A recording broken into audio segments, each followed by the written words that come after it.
parang, hindi puro tech eh. Puro kami. Kahit okay, tech naman. Hindi. Kasi, ang lagi ko kasi sinasabi sa kanya, na kapag nasa labas na ng work or everything, mas gusto ko yung hindi techie. Kasi usually napapansin ko pag lunch break, ang pinag-uusapan ng mga kasama namin is tech din. Sabi ko, ano ba yan? Kakain na lang, tech pa rin. Ganun, something like that. So, para sa akin kasi, like ko sinasabi sa kanya, huwag tayo maging ganun. Tapos, hanap talaga kami ng pwedeng gawin. Like, nanonood kami ng movies, nanonood kami ng series, pero hindi rin namin natatapos.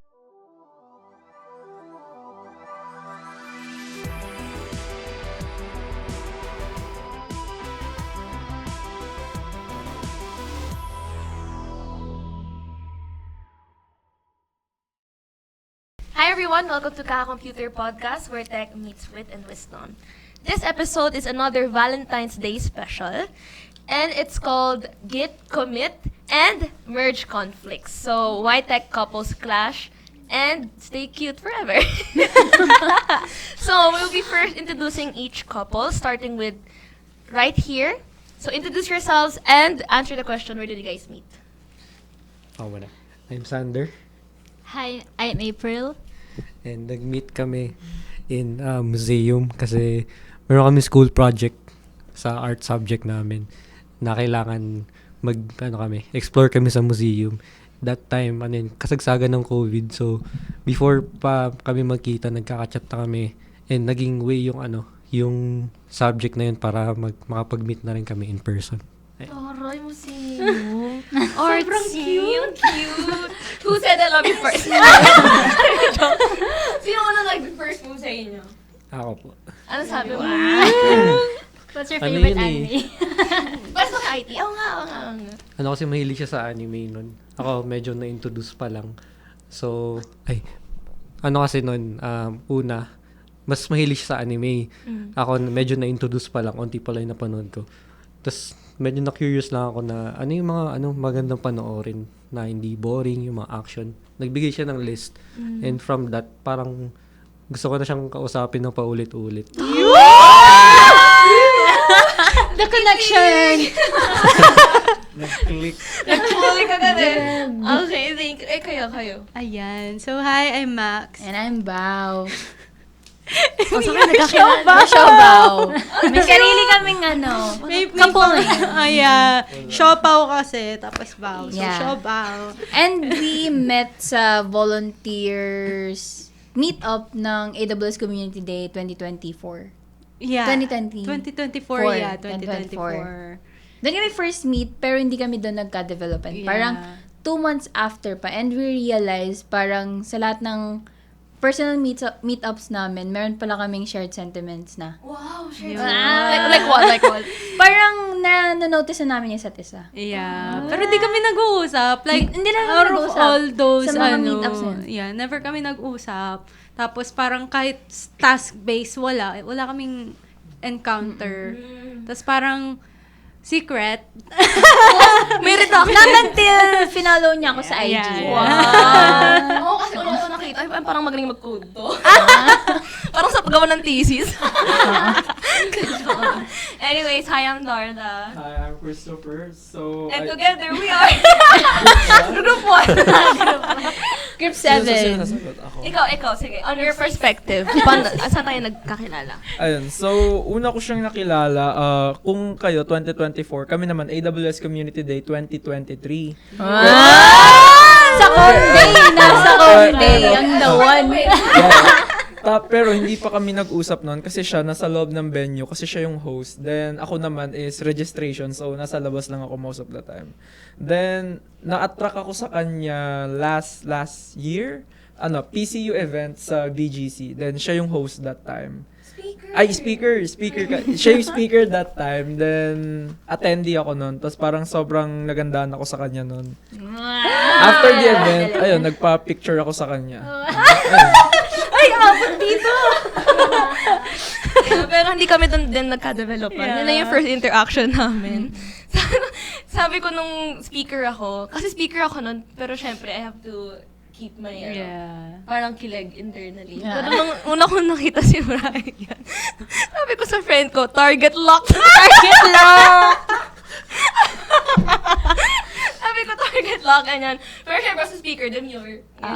And then, siguro mga 6 months after, parang, No, like parang 2 to 3 months. 2 to 3 months after. monthly. Ito yung pumatok yung mga run club. Yeah. As organizer ng AWS events, nagpa-running meetup ako.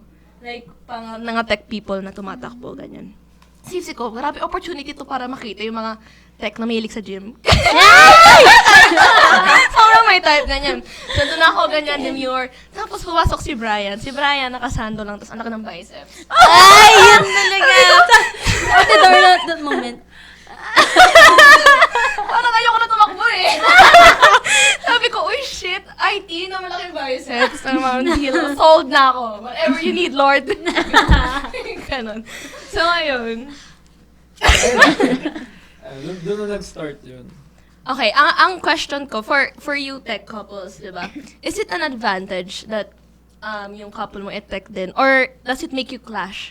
Kasi you guys have different views on, for example, AI or programming languages that you should use. So, kayo muna. Actually, for me, it's an advantage po. Since, same kami ng mga gustong, like, same kami ng interest in life. And, same din kami ng gustong gawin. And also, career din. And, for me, advantage siya since kapag kunyari, nahihirapan siya sa isang bagay or nahihirapan ako sa isang bagay, magtutulungan lang kami. So, Did they ever help you debug a code before? yes. Taray! Gumana naman. Lagi. Galing, ah. Nadibag ko kayong relationship namin.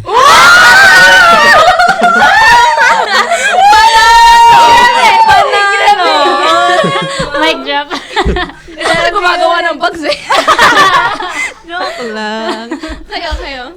Ano siya, it goes both ways. Advantage and disadvantage. Ayun. From the other episode, sabi ko kasi, may layer of pride talaga ako. Like, parang, kanwari ako, sasabihin ko, ganito yan, ganyan. Tapos, parang nagkakabangayan na kami, like, parang, hindi, ganito yan, makinig ka muna, Ito gano'n. ko sa tech? Like tech decisions? Tech decision. Like what? Like, what color is Yeah. the button? Mga Like, pag nagpapahelp siya, kunyari, Ah, uy, pwede pa tingin okay. ng ganito mo. Tapos, okay, sasagutin. Nung ano? Ano yan? Okay, kunyari ko to. Issue. Tuloy. Kunyari, parang check namin yung work namin sa cloud, ganyan. Papacheck siya ng resources na na-provision. Sabi niya, patingin nga ng S3 bucket mo, anong laman? Okay, screenshot kayo sa akin.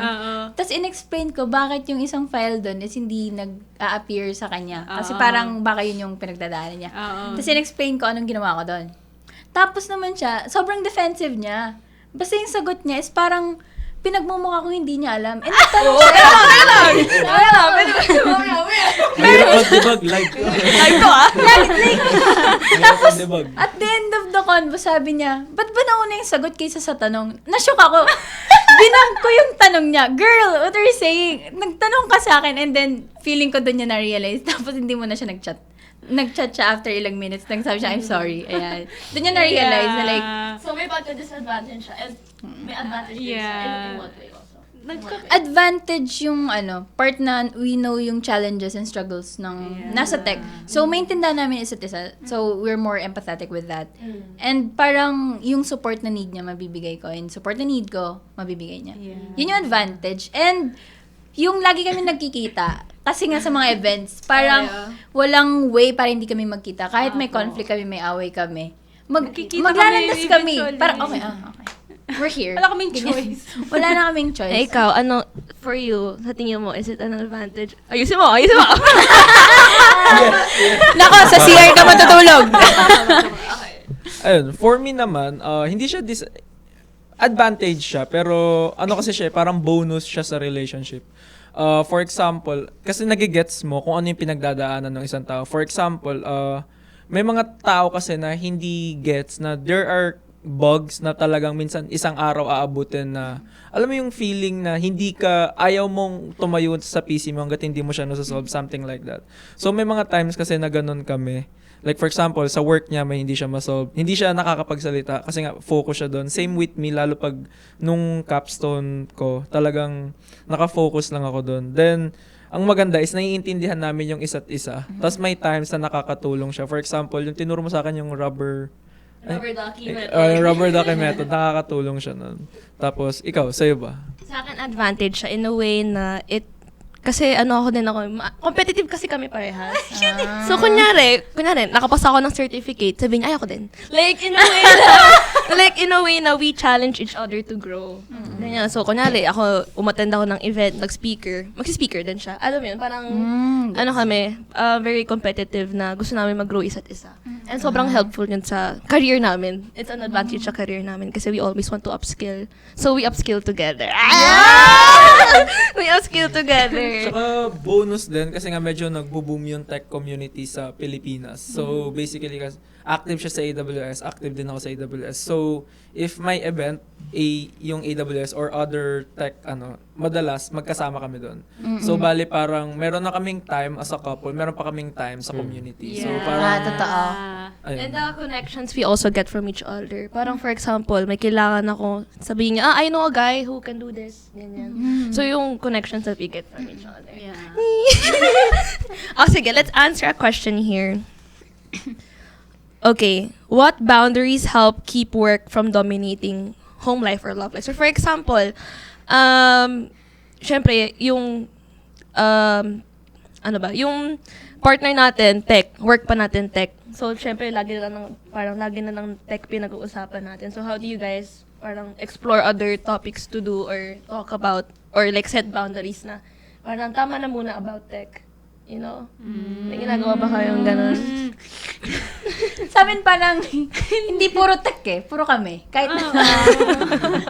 Okay, tech naman. Hindi. Kasi, ang lagi ko kasi sinasabi sa kanya, na kapag nasa labas na ng work or everything, mas gusto ko yung hindi techie. Kasi usually napapansin ko pag lunch break, ang pinag-uusapan ng mga kasama namin is tech din. Sabi ko, ano ba yan? Kakain na lang, tech pa rin. Ganun, something like that. So, para sa akin kasi, like ko sinasabi sa kanya, huwag tayo maging ganun. Tapos, naghanap talaga kami ng pwedeng gawin. Like, nanonood kami ng movies, nanonood kami ng series, pero hindi rin namin natatapos. Sisimulan lang. Oo, ganon.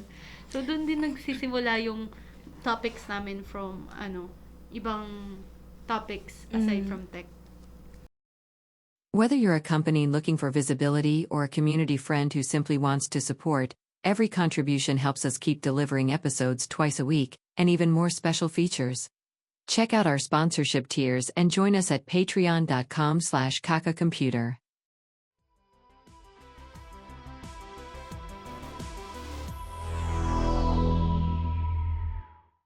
Okay. Yun. Most of the time kapag may mga free times, ganon, ang ginagawa namin is as much as possible, nilalayo namin yung sarili namin sa topics na about work or about something na tech, ganon.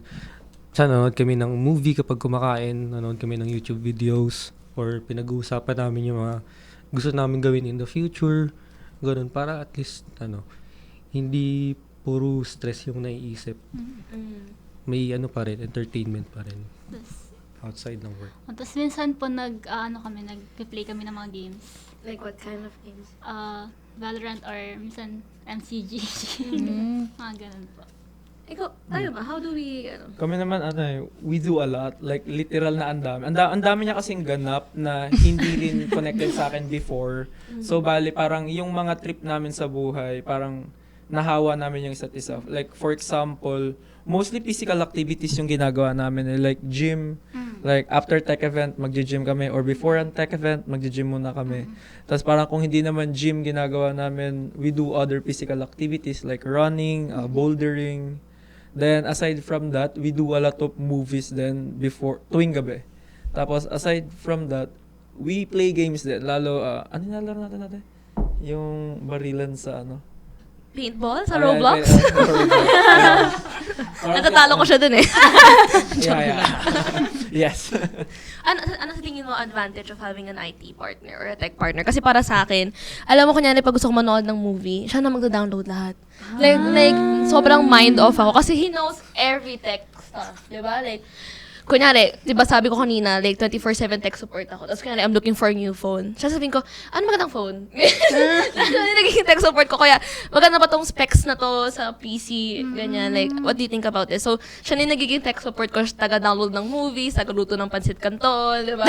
Taga-search ng subtitle. Yung mga, yung download ng subtitle. So, for me, yung mga, one of the key advantages of having a techie partner. Parang siya na lahat, like, Actually, nag-iisip. same din po. Ganun din po. Yeah. Minsan taga-download ko siya ng mga books ko. Wow! Nagbabasa ako ng books.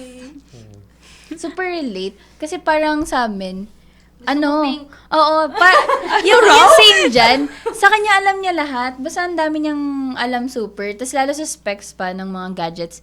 And binilan niya ako ng keyboard. Tapos hindi ko alam naman na may iba-ibang pag-click yun. Basta binili ko pink lang. Tapos sa kanya ang dami niyang sinabi, ano kasi yan, R something 70, mga ganyan. Ang dami niyang sinabi, sabi ko gusto ko lang naman ng pink.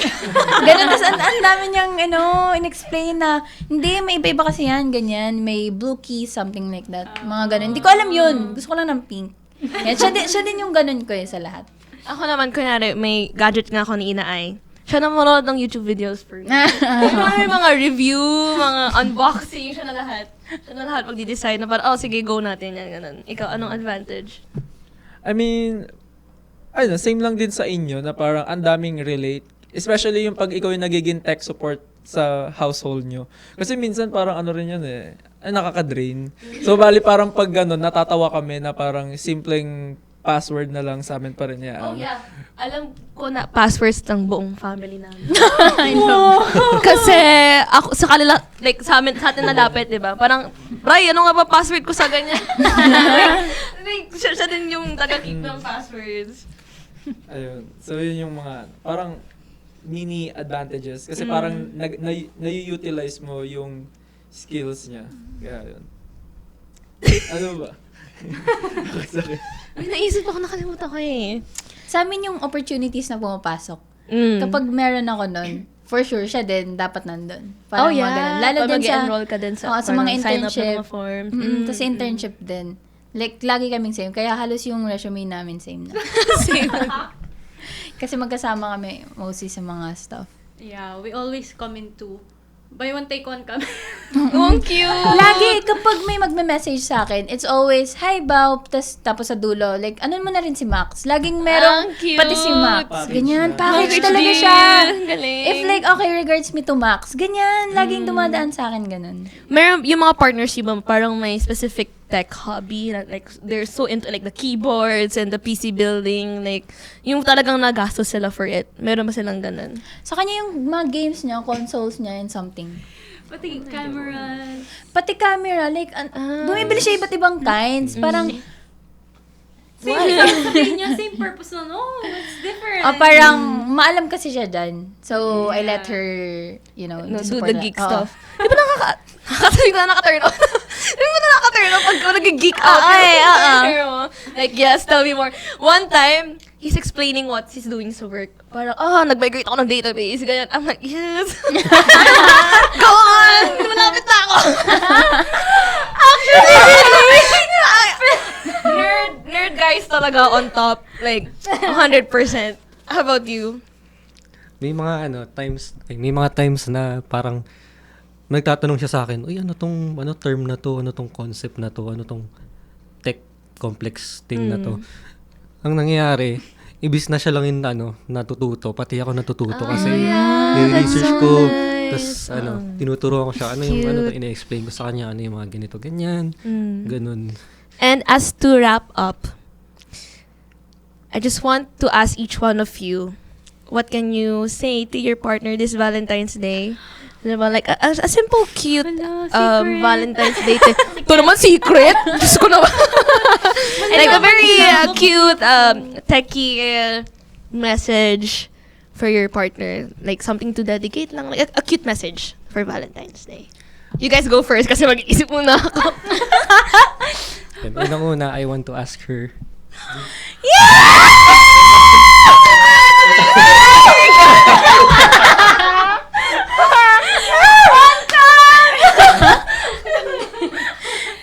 Make this viral!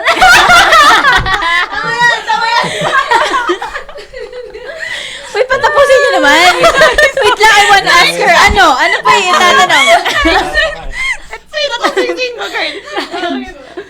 Unang-una, hindi ko pa siya natatanong eh.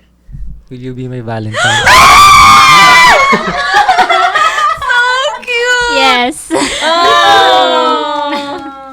Message ko is sana ngayon hanggang sa magpakailanman Yun. is, we remain happy. Kapag may mga stress or problems, we talk about it. Kapag may mga kailangan ka, may kailangan ako, we help each other. And sana in-nourish natin yung isa't isa and pareho tayo mag-grow. You may now kiss the bride. Wait lang. Sa akin naman, I hope mag-continue yung pag-grow mo sa career mo and also sa life. And sana rin mahanap mo na rin yung parang purpose mo and also yung parang like yung career career goal mo. Ganun. Yan. Ikaw, Max. Tingin dapat. Tingin kayo mo. HBD sa'yo, Lods.